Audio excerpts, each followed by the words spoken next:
Monday Night Football ending this epic Week 7 episode series, I should say.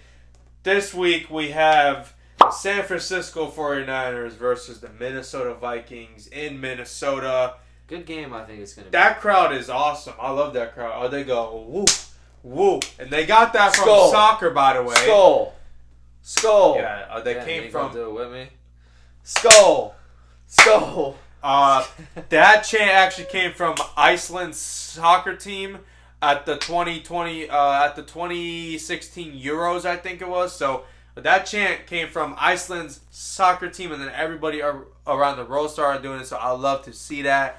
But it is in Minnesota, and we're expecting a shootout, I would say. Yeah, high-scoring game like always. We're going to give you one prop and one fantasy player each, and then you can play our two-man for this game. So I'm going to let each kick us off with his prop. Cool. Appreciate that, Seb. And my prop, I don't think a lot of people are going to like it, but it's the one that made most sense to me from the Vikings side. You got the 49ers side. TJ Hawkinson, under 48.5 receiving yards. That is risky. He can very well get this in one play, which has been happening to me in my under props. Garrett Wilson got 2 catches for like 80 yards and one went for 60, so that was annoying. And then Derrick Henry would have had 40 yards last week, but he had a 65-yard run. Is what it is.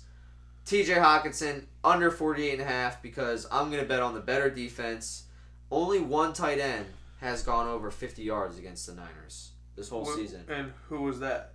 That was actually my man Zach Ertz, the Cardinals. There you go. That's pretty crazy. So I think TJ Hawkinson definitely gets shut down by Dre Greenlaw and Fred Warner.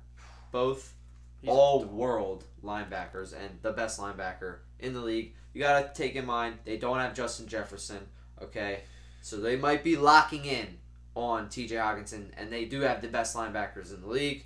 Also, I think that the game is going to be in a script where the Vikings are losing, so they're just going to be 100% on the tendency of TJ Hawkinson's going out for a pass. I got him under 48.5 receiving yards. I like that prop. I'm not going to lie to you. I do like that prop, but it is really risky because he could get that in one play. But you got to take risks in life. Just like I told Christian when he questioned me about that trade earlier. I said, scared money risks. Don't make money. You got to take risks in life. All right. My prop for this game, I went Brock Purdy. Over 236.5 passing yards. Minnesota's pass defense is ranked 23rd in fantasy terms, I would say. And CMC is most likely not playing this game. I don't know if he is. I really can't tell if he is. I wouldn't if I were him because his bye week is coming up really fast.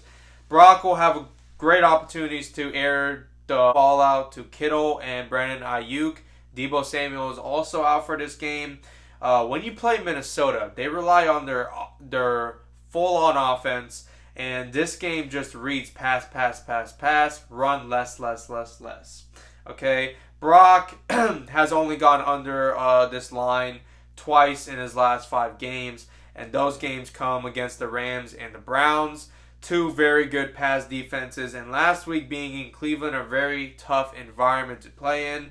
And it was a very injury-prone game. I mean, they lost 3 starters in a matter of a quarter.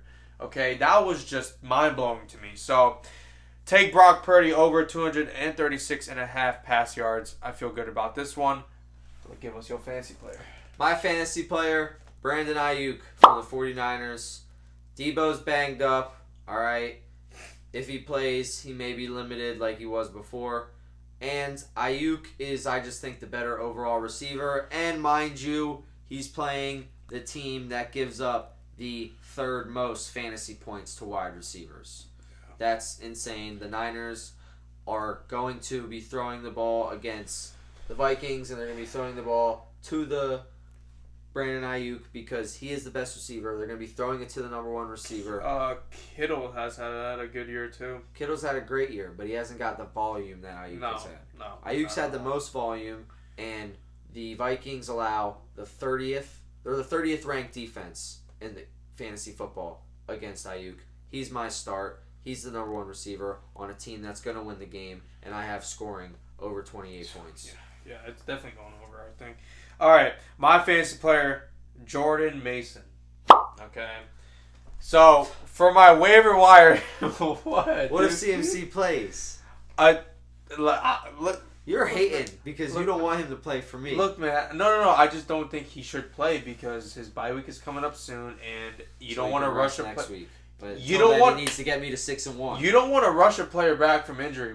Like we've seen that go south so many times. Jordan Mason is my fantasy player. I don't care what he's got to say.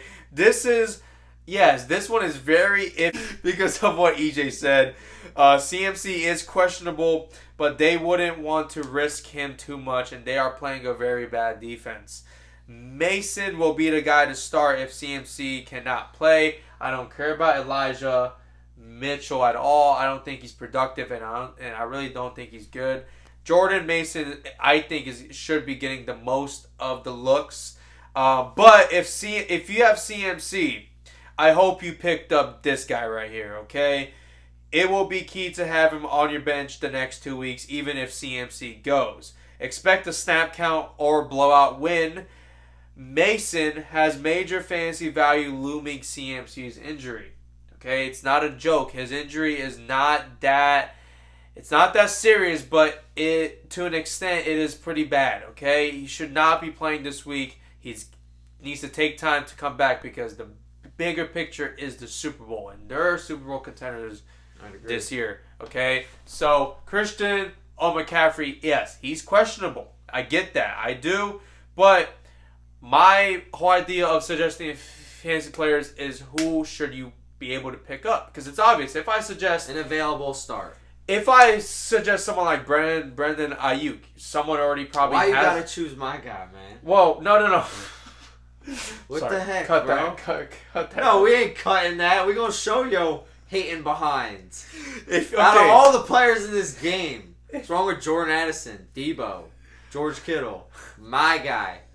You know which superstars are on the Niners? What I mean by, I don't want to pick a straight up starter or someone or Okay, Brandon Ayuk is a player that you could question to start or bench. Okay, I see that. Let me rephrase this. Someone like Debo, someone like Jordan Addison, someone like Kittle. Okay, those are must-start players right now. I like to give you guys someone that it's like, okay, should I start him because of this situation? So I look at the situation, and I think Jordan Mason is a start at your flex. Do not start him at your running back 2. If you have him at your running back 2, you suck. Straight up. Okay? I'm gonna be honest with you. I'm kind of in that situation in EJ's league right now, but I'm getting around it, and I'll be in that playoff picture, right?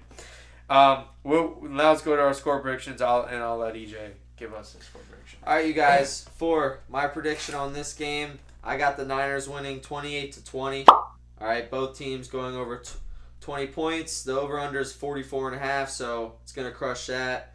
The Vikings have 13 turnovers this year. Okay, they haven't gone a game 4 quarters without turning over the football, so they've left every game with at least 1 turnover. Yes, and the Vikings have let 4 out of 6 teams score 20 points on them. All right, and the Niners have only not scored 20 points last game out of all their games this season. They've scored every time they've scored at least 20 points, and they missed a game-winning field goal that would have put them at 20 points. So, like I just said, the Vikings let teams score over 20 points, and the 49ers put up points. So, that's also not a good matchup. Going back to the turnover, the Niners have 9 turnovers this year, okay, taking the ball away, making the opposing offense turn over the ball, where the Vikings offense is turning over the ball 13 times. Not good. No. All right. No. Also, Cleveland is a very good defense, okay, and it was outside and it was bad weather, so it makes sense that the Niners lost that game when you kind of think about it. They shouldn't have, but it's theoretical based on defense. Defense wins big-time games. The Vikings have no defense, okay? The Niners just came off a loss, okay, where I had to explain that to you, but that means they're pissed off, so they're not going to lose this game, and they're coming back with vengeance against a team that don't play no defense. Easy money, 49ers, options, 28-20 all day. Okay, so my score prediction, we actually both have the 49ers scoring 28 points. So my score prediction, the 49ers win this one 28-22. San Fran needs a bounce back after a disappointing outing in Cleveland and losing some key players to injury in that game. This is going to be a purely passing game between Brock and Kirk Cousins. Okay, with CMC questionable, and I don't see Alexander Madison having any success versus 49ers defensive unit.